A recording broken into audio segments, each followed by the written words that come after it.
Friday. I'm Beth Stultz, Vice President of Marketing and Operations for Pet Sitters International, and I hope everyone has had a wonderful Professional Pet Sitters Week. We've had a lot of great interviews this week. It's been my pleasure to speak to so many leaders in our industry, and today for our final interview is no exception. I'm here with Denise Fleck, owner of Sunny Dog Inc. and Pet Safety Crusader. Good morning, Denise. Good morning, Beth. You know what a fan I am of professional pet sitters, so I'm delighted to be here. We're glad to have you, and I know you have tons of great information to share, so let's just jump right in. In thinking about professional pet sitters, since this is Professional Pet Sitters Week, are there some basic first aid skills that you think every professional pet sitter should have? Oh, I do. But let me start off by saying I think they need to stay fresh, stay up to speed on the skills too, so that you can go on autopilot and not hesitate when something happens. And it also keeps you from getting panicked, to stay calm for the pet's sake. But first off, I would say, that head to tail checkup that I'm always talking about, because it can help you find a problem early, or it gives you a good assessment when something isn't quite right with the pet in your care, so that you can figure out what you need to treat. It also kind of translates to knowing how to properly handle and restrain a pet, so that number one, you don't get bitten in the process, but also so that you don't cause further injury.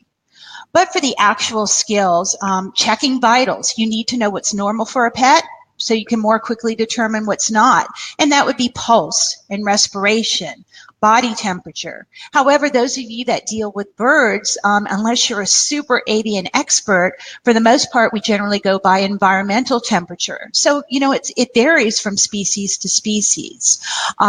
Capillary refill time is so important, because that can tell us if an animal's going into shock, which is a life-threatening situation, meaning that the tissues and organs of their body aren't getting enough blood and oxygen. So that's, of prime importance. And then hydration, or the lack thereof, dehydration, which I've actually had many professional pet sitters over the year determine that something wasn't quite right, particularly with a cat, and got them the help they needed. But other skills, you want to know how to stop bleeding so you minimize blood loss, and how to properly bandage so that you can prevent infection from getting in. You want to deal with those upset tummies, and those are the worst things we hope we're going to have to, encounter. But you also have to read the situation. Like I always say, get down on all fours and look at life from a pet's perspective, because you want to know if it is just a simple digestive upset, or was there something out and about that could, imply it was a poison situation, and then we'd obviously treat it differently.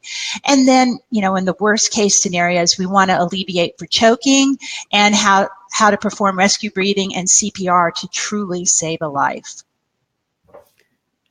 Denise, I think those are all great tips. And then going along with that question, are there any pet first aid items that you think a pet sitter should always keep on hand with them? Well, the bandaging materials to start, that would include the flat gauze, the rolled gauze, which can also be a temporary muzzle, but will secure that bandage in place, and the flex wrap, or the adhesive tape.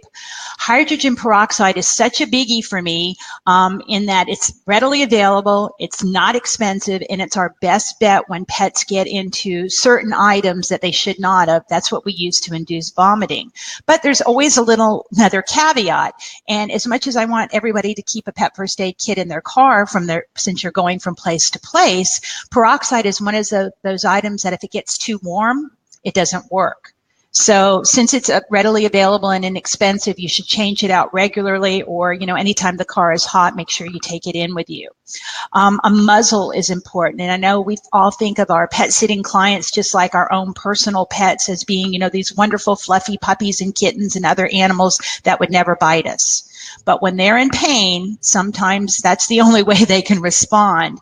And when we get injured, we then can't help the pet.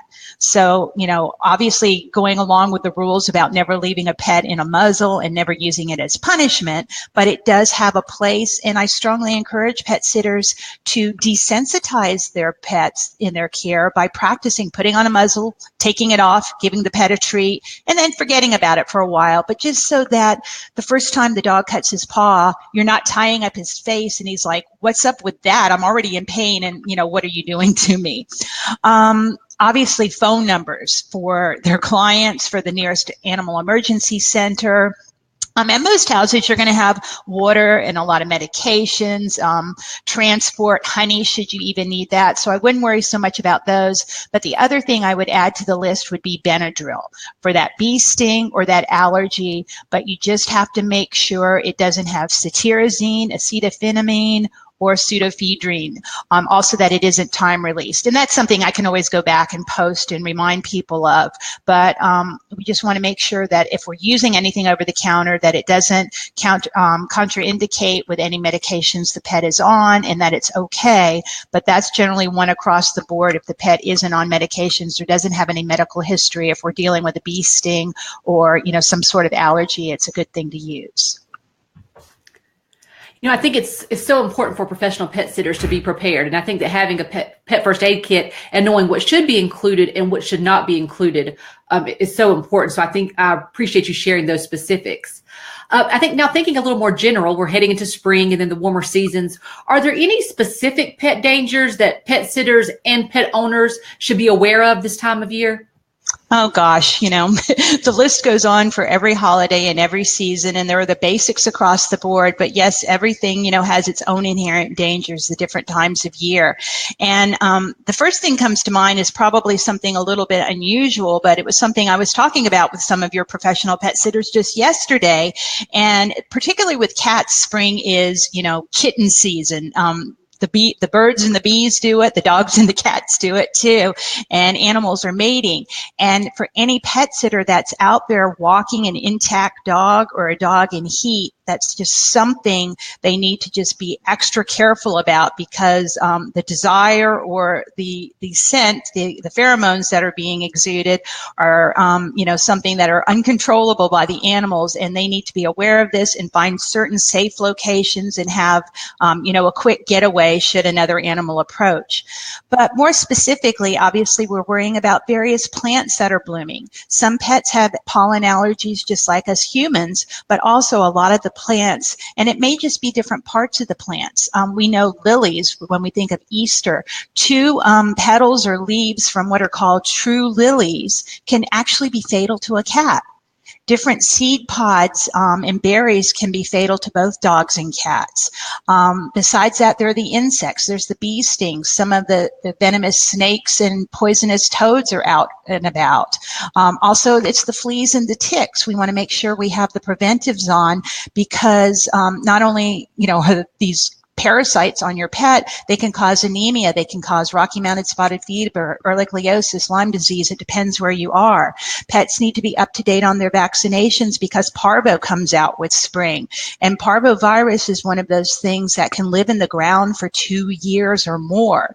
So if you have floors and cement, you can always bleach it or use parvicide. But if you're taking a puppy who hasn't been vaccinated to a public area and another dog has parvo and has, urinated or defecated, he can get it too. So very careful about those diseases. Also, it's a time when we're doing our spring cleaning. So we've got all kinds of scents and chemicals out there. So try to use more pet and wildlife friendly products. In the house, you can always use the mix of water, white vinegar, and you can put some like essential oils like a peppermint or a little bit of a lemon in there, so it doesn't smell so industrial, but it's safer for our pets. Don't think that just because something is organic like a fertilizer that it's safe if it gets on your pet, because when they walk around, what they don't absorb through their paws, they're going to actually ingest when they lick. And things like bone meal, which people put on roses and other plants, and it seems organic, think about it, it comes from an animal, so it's very enticing, and it can actually form a concrete ball in your pet's stomach if they consume it. And then there's the cocoa mulch. That smells good around flower beds, but that's got a very high theobromine level. And those of you that have heard me talk about chocolate before, theobromine is both a cardiac stimulant and a diuretic. And in cocoa mulch, it's much higher concentration than it is in our chocolate candy bars and kisses. So we've got that poisoning issue as well as a stomach blockage. Cookouts, you've got to be careful of the dog stealing the hot dog off the grill. And in swimming pools. Just because a dog's middle name is Retriever doesn't mean he knows how to swim. And obviously dogs with shorter necks, bulldogs and all, they really have difficulty keeping their head above water. So, those are just a few things throwing out there, but you just really need to keep your eyes and ears open because you're the guardian for that pet. There really are so many dangers, and I really appreciate you highlighting so many of them. And so I think it's so important for professional pet sitters to educate themselves on what's out there, what they can do to keep pets in their care safe. But I still think there's also sometimes that thought that I want to be aware of these things, but it would never happen to me, or maybe I won't be in one of these situations. And I think that most people watching know that you teach pet first aid courses, both in person and online. But have you heard from any of your previous students who maybe took your class and then came back and said, I've had to actually use some of these first aid or life-saving skills on either my own pet or a pet that I was sitting for?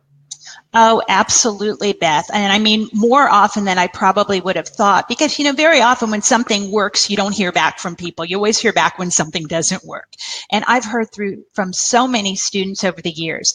Number one is the choking management. Learning the doggy or kitty Heimlich-like maneuver has really come to the rescue on many occasions, from everything from a cat coughing up a fur ball, actually one that was even had dental floss caught in the back of her throat, up to a great big Rottweiler who was just choking on kibble.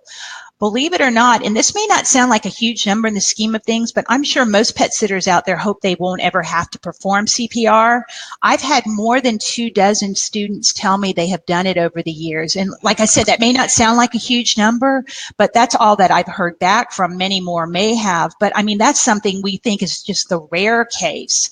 And they have been able to perform it successfully. Actually, better than me, I had an occasion on a brand new kitten that had pneumonia. I mean, a veterinarian couldn't have done anything on the spot, but that was heartbreaking for me when somebody was just wandering around with a kitten and found their way to me.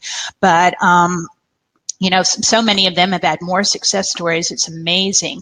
I had one student I'll never forget because of the very eloquent and exuberant way she wrote me the email. She wrote something to the effect of, I was driving along the bluffs of Palos Verdes. It's a real exclusive area in California. And she said, I was admiring houses I hoped I would one day own when I saw a dog hanging from a balcony.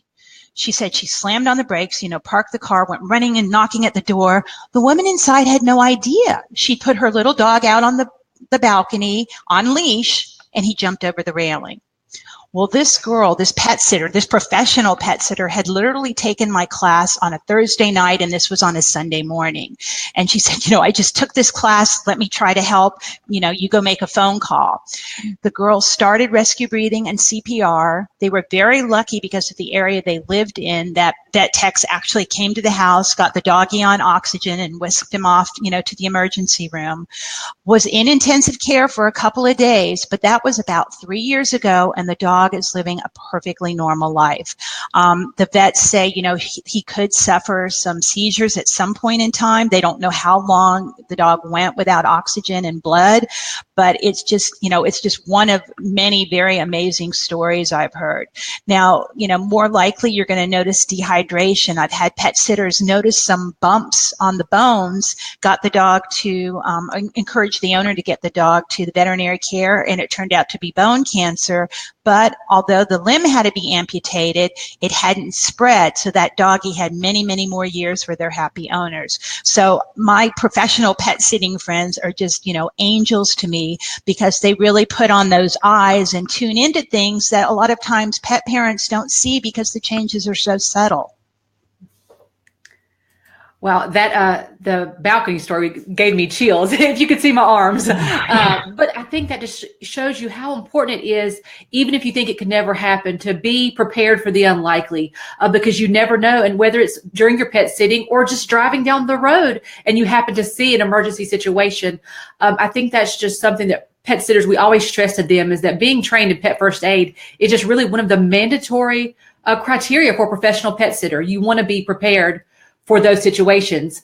And as I mentioned, Denise, you do teach pet first aid both in person and online. And related to that, you have been very generous. And when we were talking earlier, you mentioned that you would be willing to give away one free seat to your upcoming online pet first aid and CPR class. I believe that's April 15th.